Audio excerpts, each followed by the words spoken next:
بابر ڈوگر صاحب اسلاموفوبیا کے حوالے سے انہوں نے بات کی. ویسے تو بہت سے لوگ ڈرے ہوئے تھے کہیں وہاں جا کر بھی وہ کرپشن کے خاتمے اور اپوزیشن نہیں چھوڑوں گا اس طرح کی باتیں نہ شروع کر دیں تو وہ کہتے کافی میچور آج انہوں نے اسپیچ کی.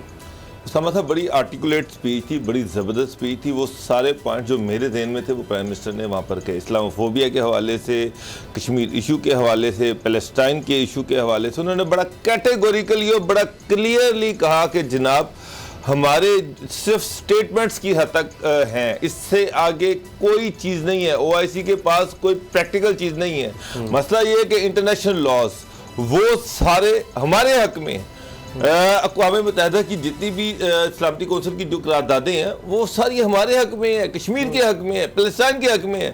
لیکن 1.5 بلین مسلمان ہوتے ہوئے ہم ایک مضبوط آواز ہی نہیں ہے. یہاں پر او آئی سی جو ہے وہ کشمیر کے حق میں میرے خیال سے ہزاروں کے حساب سے قراردادیں پاس کر چکی ہوئی ہے. فلسطین کے حوالے سے ہزاروں کے حساب سے قراردادیں پاس کر چکی ہوئی ہے. اب بھی قرارداد پاس کر دی ہے. یہ قراردادوں کی کیا حیثیت ہے, دیوار پہ لکھے الفاظ کی کیا حیثیت ہے جب تک اس پہ عمل درآمد نہ ہو. اب مسئلہ یہ ہے کہ ایک طرف قرارداد پاس کی جا رہی ہے اور یونینیمس قرارداد پاس کی جا رہی ہے کہ انڈیا جو ہے وہ کشمیر کے حوالے سے یو این او جو ہے وہ اس کا نوٹس لے, وہاں پر پلیبیسائٹ کروایا جائے. دوسری طرف دبئی اور یہ جو دوسری امارات ہیں وہ کشمیر کے اندر انویسٹمنٹ کر رہی ہیں. انڈیا نہیں, کشمیر کے اندر انویسٹمنٹ کر رہی ہیں.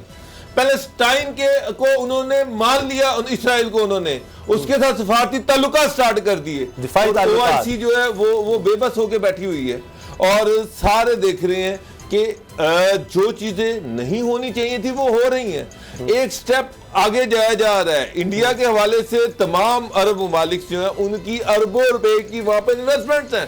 وہ صاف کہتے ہیں کہ جی کاروبار کے اوپر ہم پاکستان کو ترجیح نہیں دے سکتے.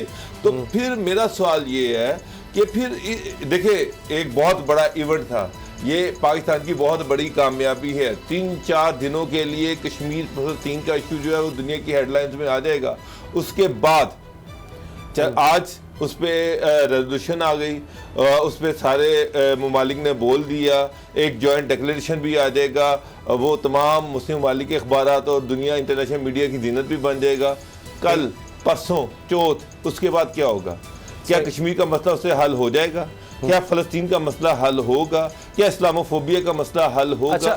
اسامہ صاحب اس کے لیے پرائم منسٹر صحیح کہہ رہے ہیں کہ اس کے لیے جب تک کوئی کنکریٹ جوائنٹ اسٹریٹجی نہیں بنے گی یہ مسائل حل نہیں ہوں گے. 1.5 ارب مسلمانوں کی آواز انہرڈ ہی جائے گی, اس کو کوئی توجہ نہیں دے گا جب تک آپ کو پریکٹیکل نہیں کریں گے. 1.5 ارب مسلمان ہیں, 58 ممالک ہیں, 52 ممالک ہیں اور انڈیا کے سامنے بے بس ہیں.